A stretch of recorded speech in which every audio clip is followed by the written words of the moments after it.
Isso porque a Comissão de Direitos Humanos do Senado Federal realizou hoje, na manhã de hoje, uma audiência pública para discutir a redução da jornada de trabalho no Brasil.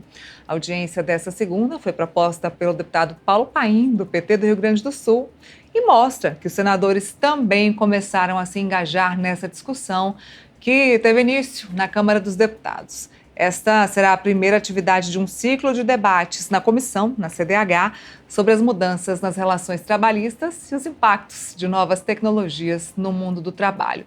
Sobre essa PEC específica, para quem não sabe, a ideia é reduzir a jornada para 8 horas diárias e 36 horas semanais, o que equivaleria, em tese, a 4 dias de trabalho e 3 de folga por semana. O argumento dos defensores da proposta é que a jornada prevista em lei atualmente contribui para o desgaste e também para o esgotamento dos trabalhadores. Já o grupo contrário a essa proposta argumenta que essa mudança pode atingir os empregadores. Deputados e partidos ligados à centro-direita defendem que esse tipo de alteração na carga de trabalho seja feita diretamente entre o empregador e o funcionário, aí pelos sindicatos, enfim, da melhor forma possível. Bom, quem está com a gente na linha, me conta, produção. Ótimo, o senador Paulo Paim está comigo aqui no Boletim Hoje à Tarde para falar sobre a escala 6x1 e sobre a audiência que já começou, já teve início na manhã dessa segunda-feira lá no Senado. Senador, muito boa tarde, obrigada pela participação aqui no nosso Boletim Metrópolis. Boa tarde, Neila, satisfação falar com vocês de um tema que nós viemos tratando há muitas décadas, né? Esse tema eu enfrentei como sindicalista e depois como constituinte. Como constituinte, a jornada era de 48 horas e nós conseguimos negociação, negociando com o centro, com a direita, enfim, o setor empresarial, diminuir de 48 para 44. Aí, em 2015, eu apresentei uma PEC com o mesmo objetivo, redução de jornada para nós chegarmos a 40 horas num primeiro momento e depois 1 hora por ano até chegar às 36 horas. Esse é o objetivo da PEC que nós apresentamos. Já realizamos audiências públicas na CCJ, o Rogério Carvalho é o relator dessa nossa proposta, e agora eu vou fazer outros debates, além da CCJ, hoje fiz na Direitos Humanos, vamos fazer também na Comissão de Assuntos Sociais, e vamos fazer também no dia 9, agora dia 9, no plenário do Senado. Primeiro, eu queria destacar da importância desse movimento. Não importa que a minha é de 2015 e que outras vieram no segundo momento, o importante é que nós queremos somar com todos aqueles que defendem a redução de jornada sem redução de salário. É uma forma de gerar emprego, melhorar a qualidade de vida, melhorar a renda das pessoas. Está comprovado que aumenta a produtividade, menos doença no trabalho, menos acidente no trabalho, mais tempo para você ficar, inclusive, com a família. Eu lembro por mim mesmo, né? Eu sou metalúrgico, mas já estou no Congresso há quase 40 anos. Agora, 40 anos atrás, quando eu era metalúrgico, eu pegava na empresa às 6 horas, fazia 1 hora extra, das 6 às 7, depois fazia 2 horas extra, das 18 às 20. Morava longe da empresa, eu chegava às 10 horas da noite e saía de casa às 5 da manhã. Então, se nós notar que existe inúmeras cidades satélites, porque lá são chamados dormitórios, né? Isso em todo o Brasil. Para você chegar à empresa, você demora 1h30.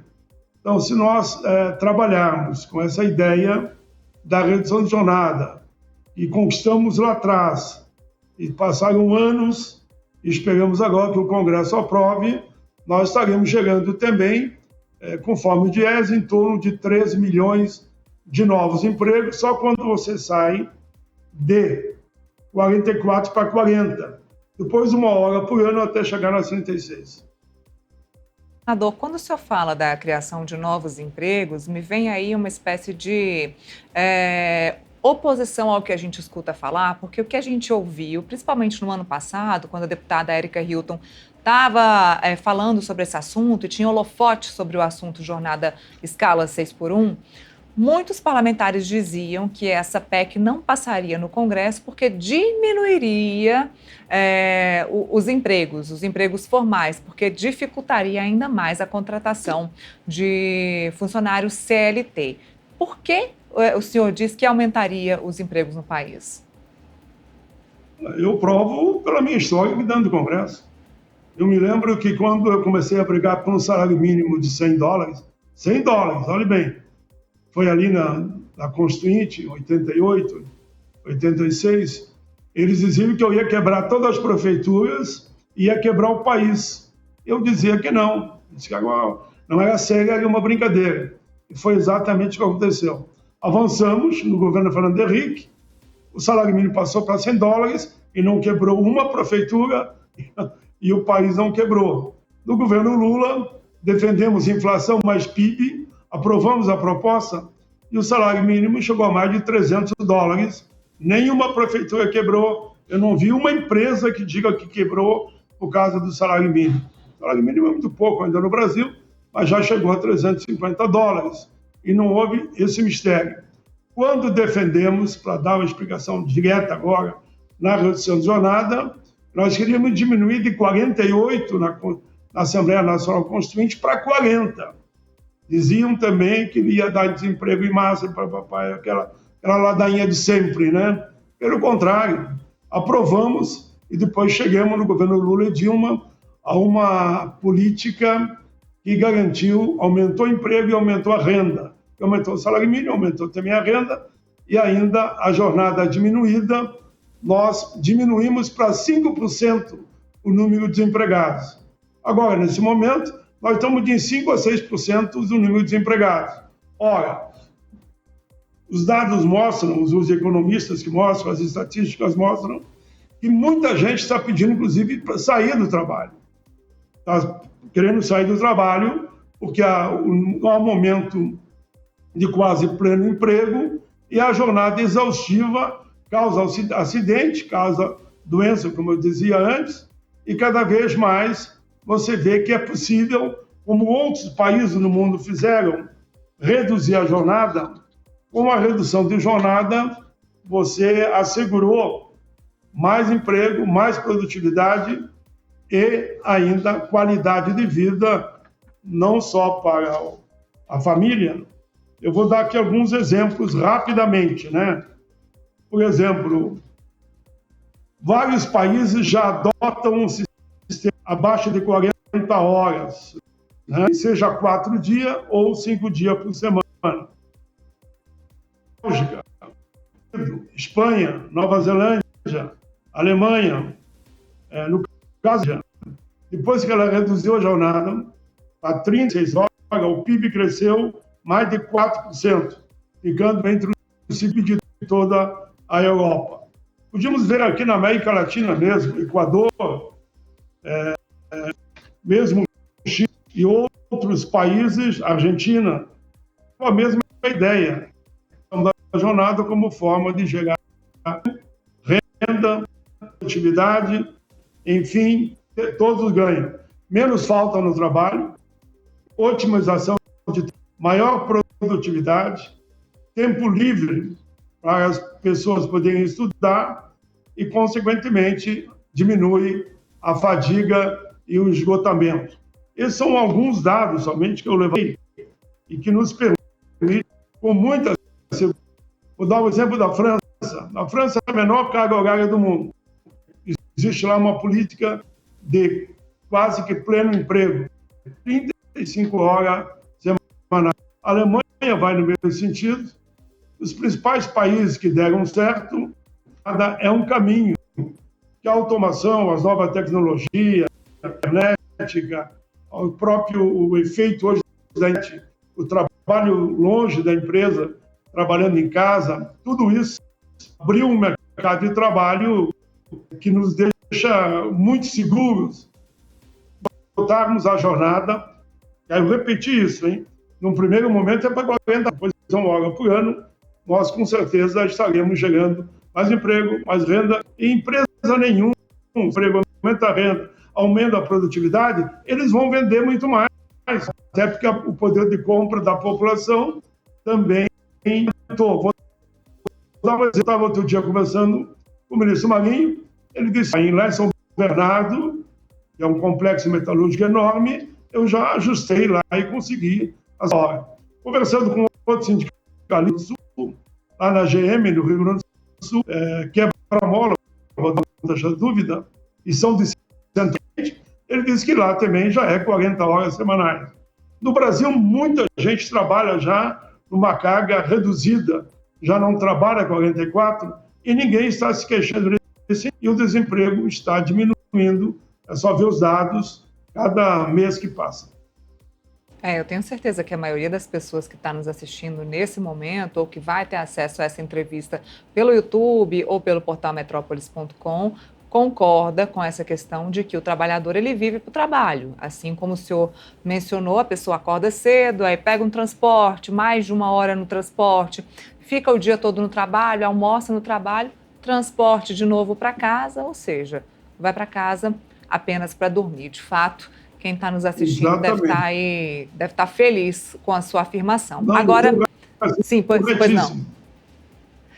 Agora a gente... Foi perfeito. A gente vai para a parte política, porque o ano passado, quando falamos sobre isso, quando o assunto voltou ao holofote do cenário político, não estava se falando muito sobre esse assunto, até porque o governo tinha outras prioridades dentro do Congresso Nacional.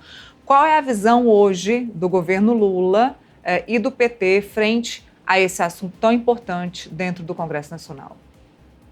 Olha, eu cuido desse tema aqui no Congresso, até pelo meu tempo de casa, né? Eu venho tratando disso há muito tempo. E o que eu percebo? Primeiro, nós temos que defender a unidade, né? O projeto da Érica é bom, o projeto... Tem mais 2 lá na Câmara, são bons. Aqui tem mais 3 senadores que têm projeto também. São bons. O Rogério Carvalho, no momento não importa, né? Quem apresentou primeiro, quem apresentou depois, quem teve mais holofote ou quem não teve. É nós todos trabalharmos, fazer um amplo diálogo, inclusive com o setor empresarial. O debate que vamos fazer daqui para frente pretende chamar os empresários para esse diálogo. O importante também, não sei se você percebeu, no dia 1º de maio, o presidente Lula foi ousado. Ele disse que a redução da jornada de trabalho sem redução salarial está no foco do governo. O governo já sinalizou, está totalmente favorável a esse debate. Bom, se vai ser uma escala um pouco mais lenta, ou até mais ampla do que eu propus, ou que a Érica propôs, como exemplo, né? Nós vamos ver na discussão que teremos com o setor empresarial. Agora, se você me perguntasse, você acredita que isso vai ser aprovado esse ano? Não, não acredito. Que aqui todos os temas que nós aprovamos, e muitos foram colocados como temas que não seriam aprovados, Estatuto do Idoso, apresentamos e aprovamos. A igualdade racial, apresentamos e aprovamos. O Estatuto da Pessoa com Deficiência, apresentamos e aprovamos. Mas demorou em torno de 5 anos, outro 10 anos, e assim foi. A política de cotas, né? Foi um amplo debate. Agora já aprovamos aqui, reaprovamos novamente a política de cota, que dizia que dá errado e deu certo. Hoje nós temos um número maior de negros, quilombolas, índios, né, pessoas até com deficiência, nas universidades.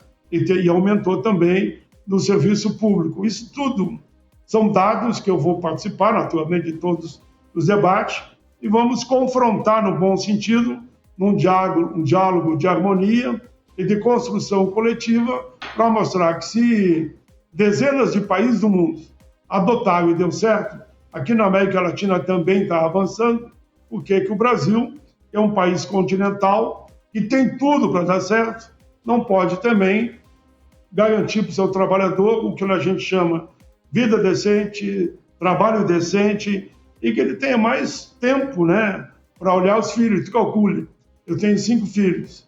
Se eu saía de casa às 6 horas e chegava às 10, ainda tinha que preparar a marmita de noite, né?